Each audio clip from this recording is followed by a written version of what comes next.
Olá, pessoal do segundo ano.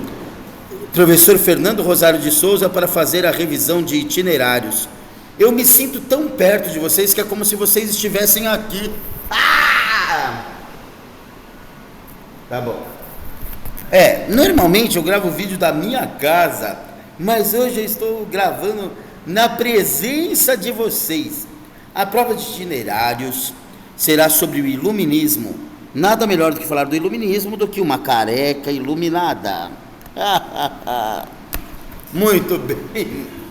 Podem rir. Então, vamos tentar lembrar o que é o iluminismo? É um movimento do século XVIII. Professor, eu não sei o que é 18. Um século tem 100 anos. O último ano do século XVIII tem que ser 18 vezes 100, 1800. Estamos falando entre 1701 e 1800, quando a burguesia acreditava que teria as luzes do saber contra as trevas da ignorância. Aquela mesma burguesia que até o século XVI era aliada dos reis para unificar moedas e leis, mas os reis não eram otários, eles queriam exércitos mercenários. No século XVIII, vai se sentir traída pelos reis, vai ser contrária ao absolutismo. Se no século XVI a burguesia era aliada dos reis, queria o absolutismo, agora a burguesia vai querer falar em latim, vai querer políticas parlamentaristas.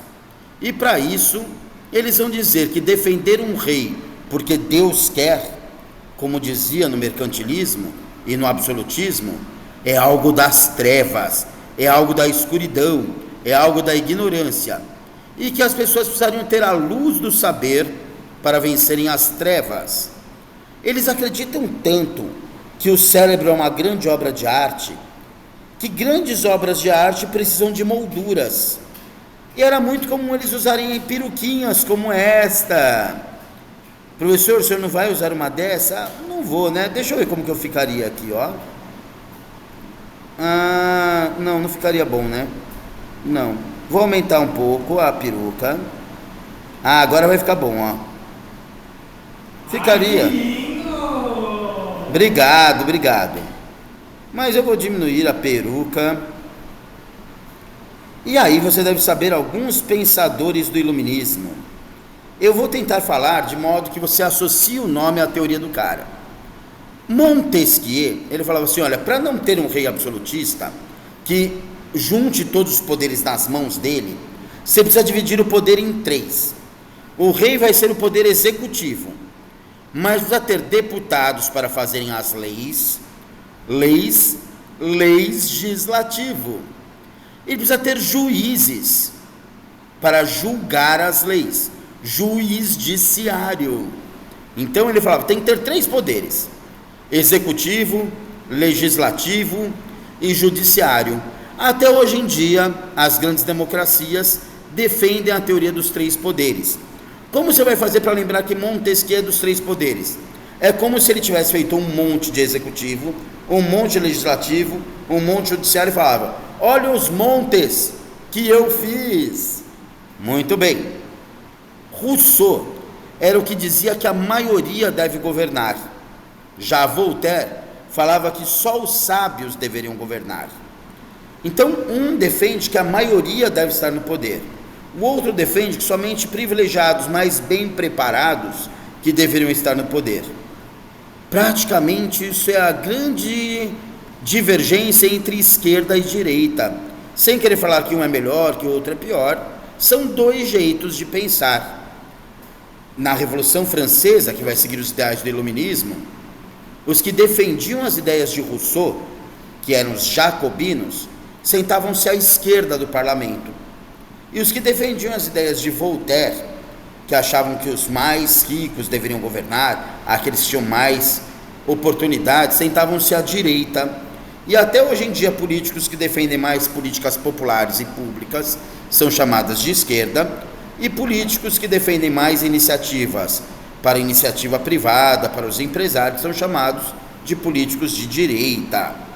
Muito bem, Como você vai fazer para lembrar Rousseau e Voltaire? Rousseau defendia uma grande população no poder, uma população que é bastante numerosa, é a população russa. Rousseau, russa. Voltaire falava assim: olha, se eu quiser governar, eu vou ter que ser sábio. Adam Smith e Quesnel. O Quesnel a gente não falou muito. O Quesnel, ele defendia que a fonte de riqueza de um país não deveria estar no ouro e na prata, como diziam os absolutistas mercantilistas, mas deveria estar na natureza, na agricultura. Já o Adam Smith dizia que a fonte de riqueza de um país deve estar na competição entre as empresas, sem interferência do Estado, a livre concorrência. Para você lembrar do Adam Smith, que é o que interessa para essa prova, é só você lembrar que o Adam Sandler e o Will Smith competem para ver quem ganha mais Oscar ou mais papéis nos filmes. Era a favor da competição, da concorrência. Dois sujeitos chamados Diderot e D'Alembert são os inventores da enciclopédia. A Igreja Católica diz que o Santo Isidoro, lá na Idade Média, já tinha feito algo parecido, mas de grandes proporções é o Diderot e o D'Alembert, tá? Como você vai fazer para lembrar que eles organizaram o conhecimento em livros em ordem alfabética? Os livros tinham páginas muito grossas, você tinha que D'Alembert o Diderot para virar a página. Professor, foi ruim essa, hein? Tudo bem. Os 3 ideais do iluminismo, em francês seriam liberté, égalité, fraternité.